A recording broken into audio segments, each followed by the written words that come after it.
Hi hello అందరికీ నమస్కారం అండి. Welcome back to my channel shiny stand. ఈ రోజు నా వీడియోలో నేను మీకు ఒక మంచి రెసిపీని షేర్ చేసుకోబోతున్నాను. అదేంటంటే రసం పౌడర్ అనమాట. మెయిన్ గా రసం పౌడర్ ఇంట్లో చేసుకోవడమే చాలా మంచిదండి. ఎందుకంటే బయట చాలా ప్యాకెట్స్ చాలా కంపెనీ ప్రొడక్ట్స్ ఉన్నాయి. బట్ అవి ఎలా చేస్తారో ఏంటో మన కళ్ళతో మనం చూడం కాబట్టి ప్రిపేర్ చేసుకున్న పౌడర్స్ తో రసం పెట్టుకుంటే మనకి హెల్త్ కూడా చాలా మంచిది అనమాట. ఏదైనా ఇంట్లో చేసుకున్నదే ఎక్కువగా ప్రిఫర్ చేయండి. ఇప్పటి రోజుల్లో ప్యాకింగ్ ఫుడ్స్ లో చాలా ప్రిజర్వేటివ్స్ అవన్నీ యాడ్ చేస్తున్నారు అనమాట. సో హోమ్ మేడ్ థింగ్స్ ఎక్కువగా ప్రిఫర్ చేస్తే హెల్త్ కూడా చాలా మంచిది. ఇంకెందుకు ఆలస్యం, రసం పౌడర్ ఎలా తయారు చేసుకోవాలో చూసేద్దాం పదండి. రసం పౌడర్ తయారు చేసుకోవడానికి ముందుగా ఒక కడాయి పెట్టుకుని 1 కప్పు కందిపప్పు వేసుకొని బాగా ఎర్రగా వచ్చేంత వరకు వేయించుకోవాలి. ఈ కందిపప్పు కలర్ మారేంత వరకు వేయించుకోవాలండి.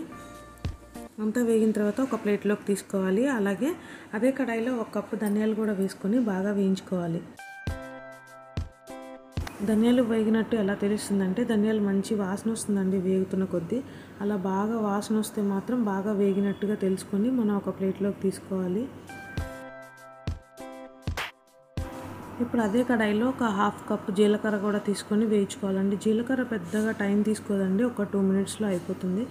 అయితే జీలకర్ర వేసిన దగ్గర నుంచి కలయబెట్టుకుంటూ ఉండాలి. మనం అలా వదిలేసామంటే మాడిపోతుంది అనమాట. జీలకర్ర కంటిన్యూగా ఒక 2 మినిట్స్ కలయబెట్టుకుంటే చాలు. ఇది కూడా ఎలా వేగిందని తెలుస్తుందంటే మంచి వాసన వస్తుందండి జీలకర్ర కూడా. అలా మంచి వాసన వచ్చినప్పుడు బాగా వేగినట్టుగా చూసుకొని మనం తీసేసుకోవాలి. అలాగే ఒక 1 టేబుల్ స్పూన్ మిరియాలు కూడా వేసుకొని వేయించుకోవాలి.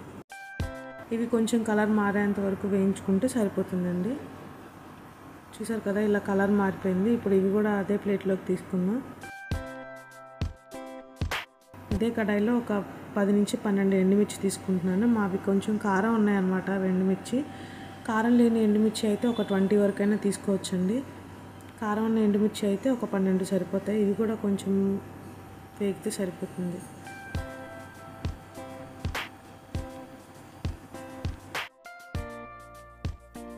ఇప్పుడు అదే కడాయిలో ఒక 1/2 కప్పు కరివేపాకు వేసుకొని బాగా వేయించుకోవాలండి. ఇది ఒక 1 మినిట్ వేయిస్తే సరిపోతుంది.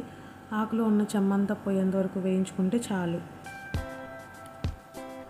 ఇప్పుడు ఇది కూడా ఒక ప్లేట్లోకి తీసుకొని మనం వేయించిన పదార్థాలన్నీ చల్లారి పెట్టుకోవాలండి.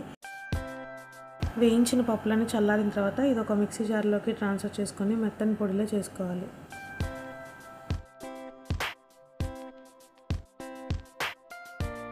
చూసారు కదండి, ఇలా మనం పౌడర్ చేసుకున్న తర్వాత ఇదంతా ఒక బౌల్లోకి తీసుకుందాం. అంతే అండి, మనం చారు పెట్టుకున్నప్పుడు ఇది ఒక 1 స్పూన్ పౌడర్ వేస్తే చాలండి. చాలా మంచి టేస్ట్ వస్తుంది. మీరందరూ కూడా ఈ రెసిపీని తప్పకుండా మీ ఇంట్లో ట్రై చేయండి. నా వీడియో కనుక మీ అందరికీ నచ్చినట్లయితే please subscribe to my channel. పక్కనే ఉన్న బెల్ ఐకాన్ క్లిక్ చేయడం మాత్రం మర్చిపోవద్దు. Thank you for watching.